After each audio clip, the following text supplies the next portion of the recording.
Hi everyone, मेरा नाम चंदन है। मैं आपका स्वागत करता हूँ टिलिटेरियन आईएएस के इस इनिशिएटिव में, जिसमें हम लोग इंडियन पॉलिटी के 2000 एमसीक्यूज कंप्लीट करने वाले हैं। This is going to be test number 14। Every test does contain 20 question of UPSC level, and with the completion of this test और this video we will be completing about 800 of the question, that is 40% of our estimated target. Now without wasting time, we are directly jumping to the first question of the day.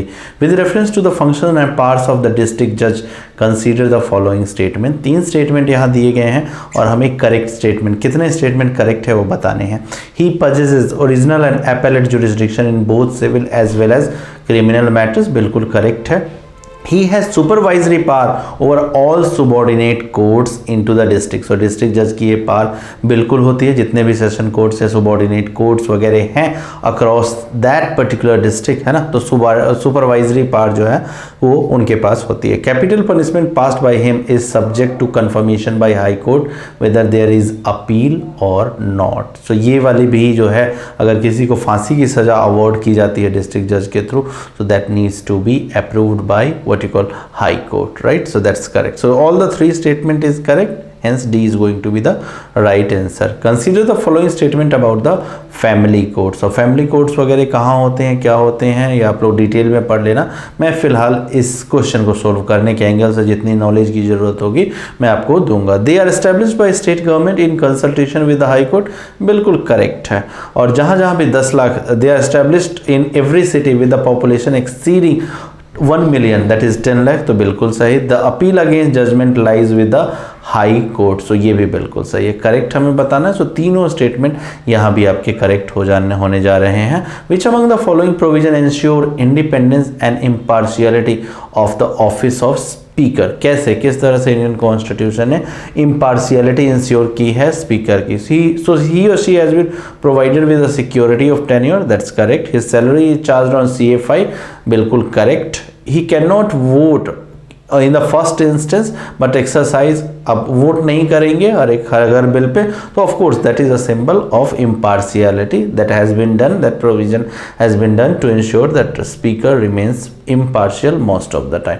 So all the 3 statements are correct, and hence D again is going to be the right answer. Which next question of the day, which of the following cases comes under the original jurisdiction of the high court? Enforcement of the fundamental rights of the citizen, बिल्कुल original jurisdiction के अंदर. Mind you original मैं कह रहा हूँ, original and exclusive नहीं कह रहा हूँ. ओरिजिनल और एक्सक्लूसिव इस रिगार्ड में अगर कहूँ तो ये सुप्रीम कोर्ट का एक्चुअली राइट है, बट ओरिजिनल राइट जो है या ओरिजिनल जुरिस्डिक्शन हाई कोर्ट का भी बनता है. ठीक है, ओरिजिनल और एक्सक्लूसिव में क्या फ़र्क है ये हम लोग सुप्रीम कोर्ट वाले लेक्चर में ऑलरेडी कर चुके हैं. अगर वीडियोस आप लोग इंडियन पॉलिटी का नहीं देखा है, you can watch them. Dispute relating to the election of president and vice president, भाई इसमें हाई कोर्ट का कोई लेना देना नहीं है, डायरेक्टली सुप्रीम कोर्ट का लेना देना है. ठीक है. मैटर्स रिलेटेड टू मैरिज, तो ये बिल्कुल ओरिजिनल है. So 1 and 3 is going to be the right answer. 1 and 3 कहीं आंसर है, 1 and 3 आपके आंसर में नहीं है. Oh, C is the right answer, right. 785 preamble in our Indian constitution is inspired, बताने की जरूरत नहीं है यूएसए के कॉन्स्टिट्यूशन में. Which of the following statement about curative petition is correct. 2 statement दिए गए हैं, हमें करेक्ट बताना है. It can be filed in supreme court only, बिल्कुल सही है. It must be accompanied by certification from chief justice of India before filing. तो चीफ जस्टिस ऑफ इंडिया से सर्टिफिकेशन नहीं चाहिए होता है, रादर 3 जजेस, सीनियर मोस्ट जजेस से वो सर्टिफिकेशन चाहिए होता है. तो first statement is only statement, that is correct. Which of the following laws are the legacy of British rule in India? तो सेक्शन 377 ट्रांसजेंडर्स के साथ जो डील करता है, बिल्कुल ये ब्रिटिश की देन है. सेडिशन के लॉज ब्रिटिश की देन है. आप्सपा नहीं, ये 1958 में पार्लियामेंट ने बनाई थी. Section 499 and 500 of the IPC, ये भी ब्रिटिशर्स की लिगेसी कहीं ना कहीं है, डिफरेंट फॉर्म में हमारे इंडियन को आईपीसी में आज भी एग्जिस्ट करते हैं. तो 1, 2, 4 is going to be the right answer, and that is C again. 789 with reference to the financial emergency consider the following statement. A proclamation declaring financial emergency must be approved by both the houses, बिल्कुल सही. A resolution approving the proclamation resolution can be passed by the बिल्कुल सही, correct statement बताना, both the statement happens to be the correct statement. Which of the following privileges are enjoyed by the state legislature, ठीक है।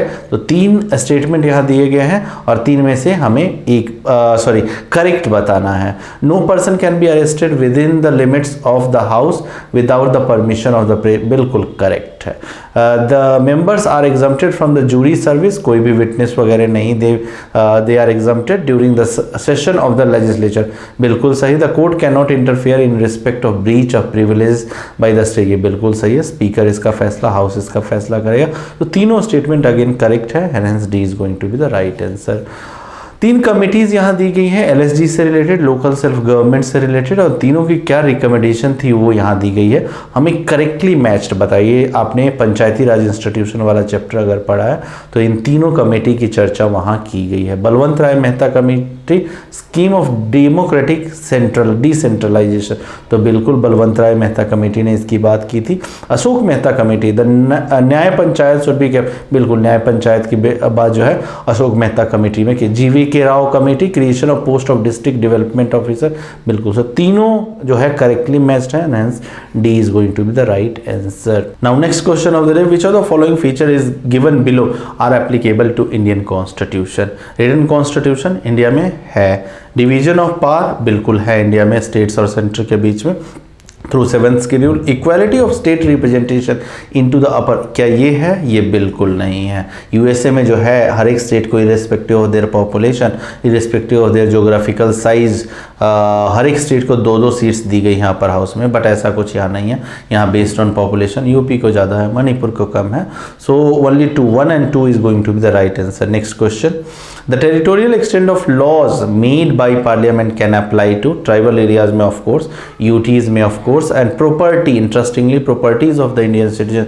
अगर रतन टाटा की कोई property है या फिर अंबानी की कोई प्रॉपर्टी है जो कि इंडिया से आउटसाइड, तो उसको भी रेगुलेट किया जा सकता है, उस पर भी इंडियन के लॉज लग सकते हैं। So 1, 2, 3 is going to be the right answer. Consider the following statement regarding the martial laws, correct statement बताना है। The imposition of martial law is vested with the military authorities with abnormal power like suspension of the fundamental right and writ that are available. तो इन दोनों का suspension क्या militaries के जो authorities हैं वो कर सकती है during the operation of imposition of martial law?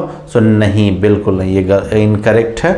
There is no specific provision in the constitution that authorises executive to declare imposition of, तो ये बिल्कुल सही है। So 2 only is going to be the right answer. Which of the following grounds are reasonable restriction that can be explicitly given in the constitution on freedom of speech and expression? तो defamation का ground पे आपका freedom of speech has been curtailed, decency, sedition ground नहीं है, article 19 में जो right है उसको कर्टेल करने का, ठीक है। And incitement to an offence is of course a reasonable restriction, ठीक है। तो 1, 2, 4 is going to be the right answer, ठीक है। A is the right answer. If the prime minister is member of Lok Sabha then in Rajya Sabha does he have right to vote? नहीं, वहाँ vote नहीं कर सकते बिकॉज राज्यसभा के वो मेंबर नहीं। However he can participate, he can speak, he can put his side perspective, he has right to speak, yes. He can take part in its proceeding, yes. 2 and 3 कहाँ है? सी में आपका 2 and 3 है। With reference to the cabinet committee in the state legislatures consider the following, so are they set up by the governor? नहीं, they are not set up by the governor, हमें correct बताना है। So 1 is not going to be the part of answer, तो ये answer नहीं हो सकता, ये आंसर नहीं हो सकता, ये answer. So the only option after elimination that we are left with is B, that is 2 and 3, ठीक है। Which one of the following is not a right guaranteed by Article 19 of the Constitution? Freedom of speech and expression, ये Article 19 का है। Freedom to practice any, Article 19 का है। Freedom to follow any religion of one choice, ये Article 25 का है, ठीक है। Article 19 नहीं। Freedom to form association, Article 19 का ही है, ठीक है। So only C is going to be the right answer, ठीक है। 790, which among the following is correct with regard to the Constituent Assembly of India? Correct बताना, यानी 3 statement is going to be incorrect. Constituent Assembly was democratically elected by the people of India, नहीं, people of India नहीं, जो provinces में जो members थे उन्होंने directly elect किया था, पीपल का कोई पार्टिसिपेशन डायरेक्टली नहीं था। The representative of each community were elected by the member, तो ये आपका सही हो सकता है। बाकी दो स्टेटमेंट भी पढ़ ही लेते हैं। Every province and princely state were allocated seats based on their, जो नहीं जोग्राफिकल एरिया के बेसिस पे नहीं, रादर पॉपुलेशन के बेसिस पे। Mahatma Gandhi was the member of constituent, नहीं भाई, Mahatma Gandhi was not a member, he and Mohammad Ali Jinnah were never the member of this constituent assembly, so B is going to be the right answer. Last, as per the supreme court verdict, which of the following right is not implicit